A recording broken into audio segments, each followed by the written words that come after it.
Je suis assistante maternelle à Surtainville, dans le canton d'Épieux, depuis 24 ans. Auparavant, j'ai travaillé 15 ans en maternité et puis en pédiatrie. Vous l'avez deviné, ma passion, c'est les enfants. Je m'appelle Christine et autant que je me souvienne, j'ai toujours voulu faire un métier au contact des enfants.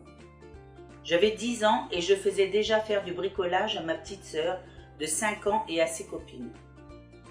Mon métier d'assistante maternelle m'a permis de m'occuper aussi de mes propres enfants jusqu'à ce qu'ils volent de leurs propres ailes. Ayant plus de temps à moi, je me suis lancée dans ce que j'appelle mes balades comptées.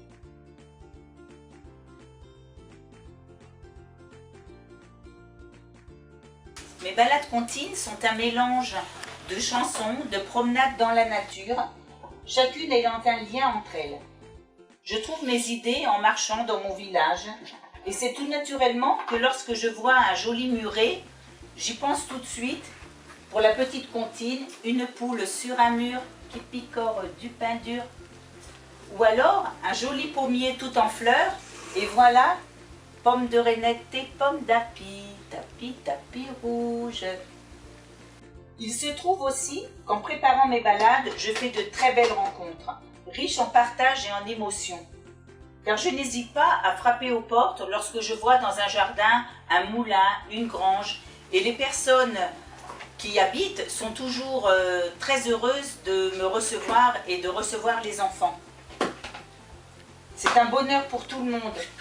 Aussi, une personne âgée chez qui nous avions chanté un petit lapin perdu dans son jardin était vraiment très heureuse et ce fut pour elle un moment de joie autant que pour les enfants. Ils sont principalement en carton et avec toutes sortes de choses que je récupère. Et oui, il faut de la place car je garde tout.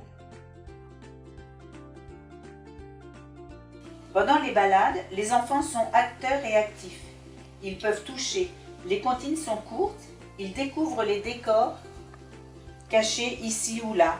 Ils gambadent entre deux et cela leur permet d'être attentifs et curieux, que ce soit à 1 an et jusque 6 ans, car je propose également ces balades à l'école en adaptant certaines choses en fonction des âges.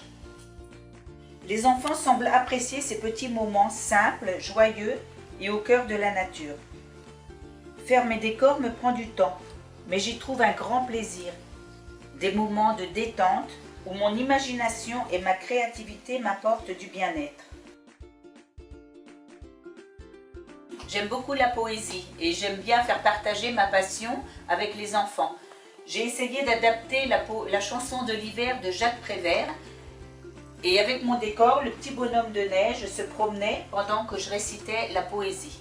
C'était très court mais les enfants ont beaucoup apprécié.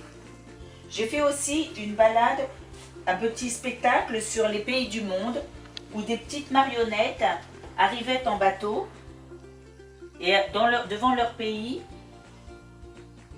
une comptine était proposée. Durant toutes ces années, il m'a semblé important de faire connaître l'art et la culture aux plus jeunes enfants dès leur jeune âge. Chaque fois qu'un spectacle est adapté aux petits, ville en scène, éveil culturel, à Cherbourg par exemple, des expositions d'artistes, des tableaux, des sculptures, j'essaie de les emmener. L'art et la culture sont des moyens pour transmettre différentes valeurs et apprendre à mieux vivre ensemble, à être tolérant, à apporter de la joie, des émotions et à faire de belles rencontres. J'ai envie de leur transmettre cette curiosité et j'espère qu'ils continueront plus tard à faire leurs propres découvertes. Quant à moi, je vais avoir 60 ans et lors de ma première balade comptée, c'est avec un peu de timidité, je l'avoue, que j'ai chanté devant mon petit public. Mais vu leur intérêt et leur enthousiasme, ils en demandaient encore, je prenais du plaisir, ça aussi je l'avoue. Ça fait maintenant 5 ans que cette aventure continue et se renouvelle, et ce n'est pas près de se terminer, car j'ai encore plein d'idées à réaliser et à partager.